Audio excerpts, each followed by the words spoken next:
아, 예, 안녕하세요, 변호사님. 자, 오늘은 이제 첫 시간이죠. 네. 예, 정말 이제 의미 깊은 날입니다. 뭐에 대해서 한번 논의를 해볼까요? 그래도 이제 뭐 변호사 둘이 얘기하는 거니까, 그것도 이제 스터디 시간에 얘기하는 거니까, 우리 이제 공부와 관련된, 이제 업무와 관련된 얘기를 해야겠죠. 네.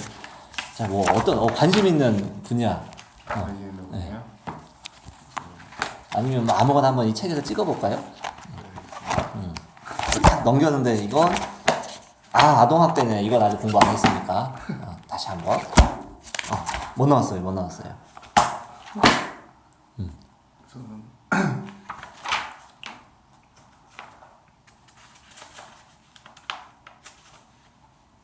보험 사기죄가 그럼 사기로 갑시다. 오늘 보험 사기. 보험 사기 사건. 또 우리가 또 이거를 또 이제 잘 알죠.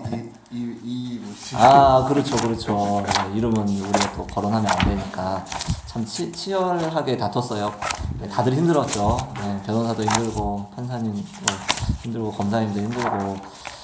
이제 보험 사기 일반 사기죄로 처벌받기도 하지만 양 변호사님이신가 본데 지금 전화 오는 거 보면 네, 무시하고 우리 방송 중이니까 어디 방송 중에 전화를 하고. 자, 보험 사기 같은 경우에는 이게 일반 사기죄로 처벌되기도 하지만 특례법이 있어서 또 이제 가중 처벌되기도 하죠. 네. 여튼 그 본질은 이제 사기인 것이고, 이 사기죄가 이제 결국은 이게 왜 이게 갑자기 고소가 되냐. 결국은 피해자가 계속 보험 처리가 되면 보험회사 입장에서 이상할 거 아니에요. 그렇죠. 그러다 보니 좀 과하다 그러면 이제 고소를 하는 것 같은데, 그 과한 정도가 웬만큼 과해서는 안 되고 많이 과해야 되는 것 같긴 하더라고요. 이제 사고가 너무 많이 일어난다 그러면 얘가 고의로 사고 일으키는 거 아니냐, 이런 이유로 이제 보험회사에서 이제 그걸 해가지고 고소를 하는 것 같고, 그렇게 고소된 사건들을 그러면 무조건 다 유죄로 처벌하느냐, 그렇지도 않고 전체적인 실무 경향을 보면 국가수에 보내서 이제 거기 이제 감정관이 이거는 인 것 같은데, 고의인 것 같은데, 이러면은 이제 기소를 하고, 이게 법원에 올려서 처벌을 시키고, 그리고, 이거 알쏭달쏭 아닌 것 같은데, 그러니까 결국은 국가수 감정관의 그 한마디가 제일 중요한 것 같아요. 그런데 국가수 감정관이 항상 이걸 꼼꼼하게 보느냐, 모르겠어요. 저는 거기에 대해서는 확신은 못 합니다. 제대로 안 보는 분도 있지 않을까라고 좀, 짐작은 하는데, 여튼, 법원까지 가서 국가수 감정을 다투지 않으면은 그거는 유죄가 나올 거예요. 그렇기 때문에 보험 사기 사건에서 고의로 사고를 유발했다라는 이유로 기소가 됐고, 그 증거로 감정 보고서가 있고, 그게 국가수 감정 보고서면은 그러면 일반적으로 유죄 판결이 납니다.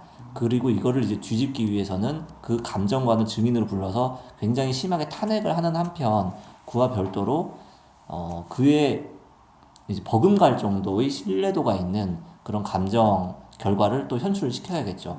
쉽지가 않아요.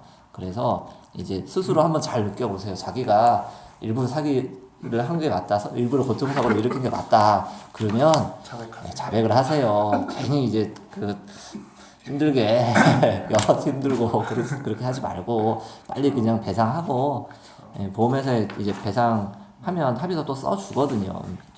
외상합의도 또 이제 많이들 하더라고요. 일정 액수만 갚고 나머지 외상으로 하겠다라고 하면 또 합의서 써줘요, 보험회사가. 그래서 본인만 알겠죠, 고의에 의한 사고인지는. 잘 생각해 보시기 바랍니다. 유죄가 나온다. 유죄가 나온다. 괘씸죄도 들어갈 수 있다. 실형을 삽니다. 실형을 살 수도 있다. 잘 고민하셔야 돼요.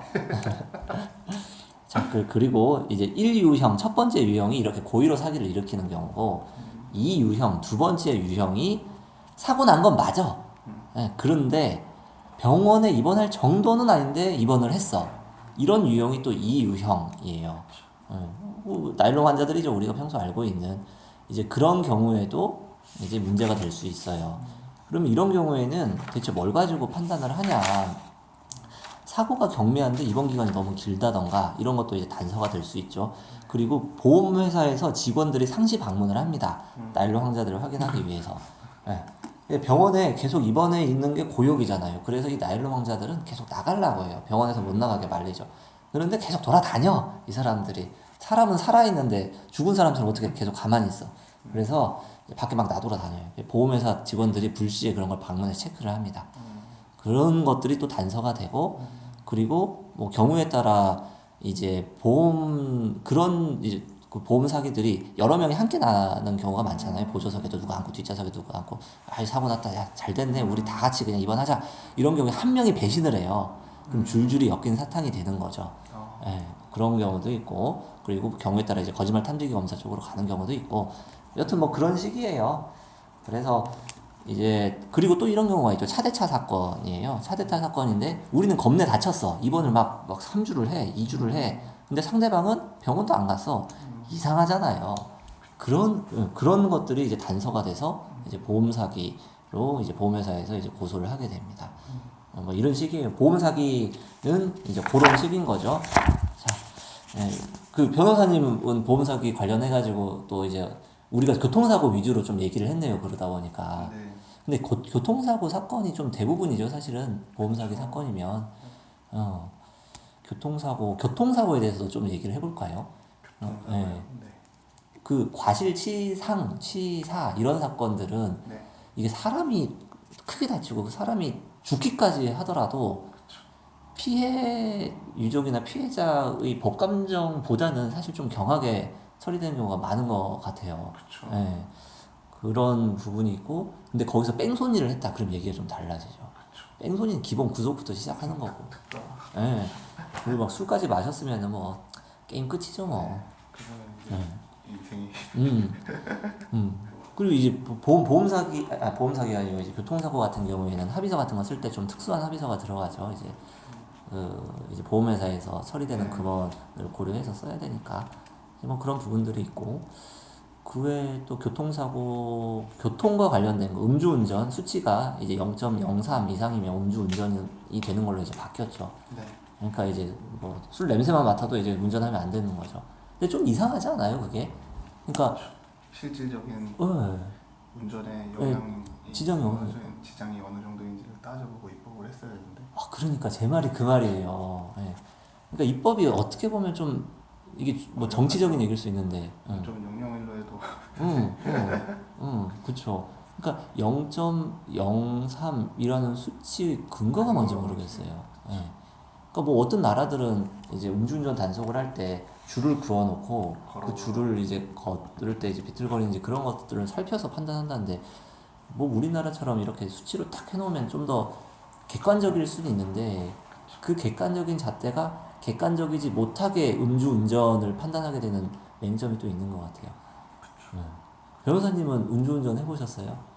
저는 조금밖에 안 해보셨어요? 저는 좀 쫄보라. 전혀 안 해보셨다. 전혀 안 해봤다. 그렇죠. 우리가 무슨 음주운전을 합니까?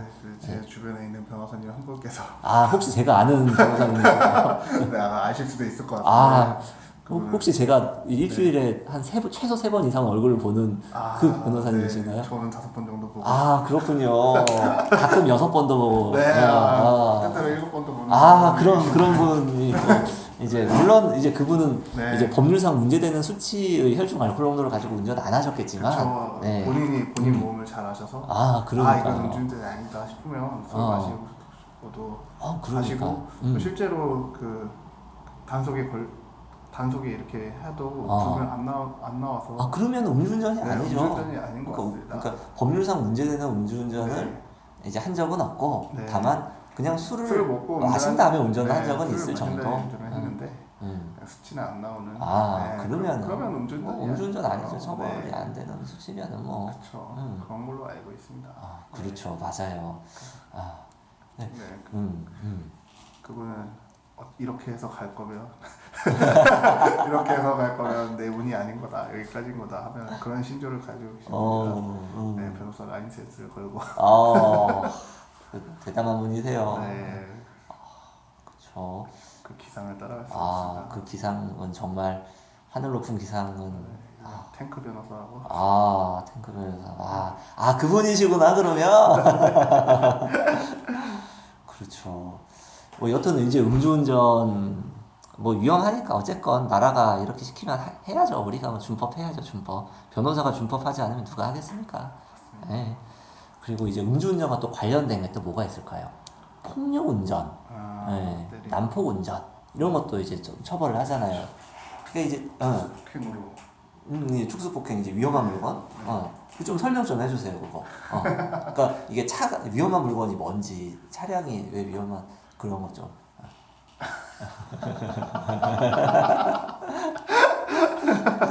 차량이 일단 위험한 물건을 휴대하고. 특히 초보 운전들은 네. 그 차량이 네. 더욱더 위험한 물건을 용법을 보면 더 위험할 수 있겠네요. 그렇죠. 네. 근데 뭐 이 위험한 물건을 휴대했다는 개념을 넓게 보지 않습니까? 그래서 자동차에 타고 있으면 왠지 자동차에 내가 휴대된 것 같은데. 그래도 위험한 물건을 휴대한 걸로 봐서. 네. 그리고 위험한 물건이 가령 뭐 주로 뭐 방망이, 뭐 쇠파이프, 도깨비 방망이, 네. 도깨비 쇠파이프, 뭐 칼, 나이프. 주머니에 들어가는 주머니 칼. 그거를 뭐 항상 문제되었으니까 이걸 사용하지 않았더라도 휴대했으면, 그렇죠. 인지하고 있었으면 그렇다는 게 판례. 그쵸. 난 그냥 주머니에 넣어놨을 넣어- 뿐인데 내 차 트렁크에 네. 있었을 뿐인데 뿐인데 네. 옆총이 내 차 트렁크에 있었을 것뿐인데 그걸 인식하고 있었다고 에이, 하면 인식하고 있었으면 특수자가 들어가게 돼서 상당히 가중. 그러니까요. 네. 특수 상해는 네. 벌금형이 없잖아요. 네. 특수 협박은 벌금형이 있는데 특수 폭행도 벌금형이 있었던가? 좀 헷갈리네요. 네, 있었던 것 같아요. 네, 특수 폭행은 벌금형이 있었던 것 같아요. 여튼 확인은 해봐야겠지만, 그러니까 특수자가 들어가면서 그러니까 호주머니에 이제 나이프, 주머니 칼을 소지한 채 이를 인식하고 다른 사람의 얼굴을 주먹으로 이제 강타해서 전치 2주가 나오면 이건 일반 상해가 아니라 바로 특수 상해가 돼버려서 벌금형이 없어. 가셔야 됩니다. 가셔야 되는 거죠. 네, 가셔야 돼. 그런 문제가 있어요. 그러니까 네. 그 주머니 칼 써보지도 못하고. 그러니까 써보지도 못하고. 네, 그렇죠. 조심하셔야 됩니다. 그래요. 그리고 오늘은 한 이 정도까지 첫 방이니까 이 정도까지. 네. 우리 이 방송의 제목을 정해야 되지 않을까요? 방송 제목이요? 네. 방송 제목은 탱크 변호사. 근데 본인이 없어서. 탱크 변호사 뭘로 할까요? 본인께서 계시면 딱 그렇게 지으면 딱 좋을 것 같은데. 그러면 탱크 변호사를 기다리는 뭘로 할까요? 저희 기다리는 변호사. 기다리는 변호사. 기다리는 변호사의 수다. 네, 알겠습니다. 그렇게 갈까요? 네. 조이. 기변수. 좀 어감이 좀 그런가. 저희 수다. 네. 큰일 날 텐데. 자, 가끔씩 그쵸 형사. 변호사. 알겠습니다. 그래요. 자, 오늘은 여기까지 하겠습니다.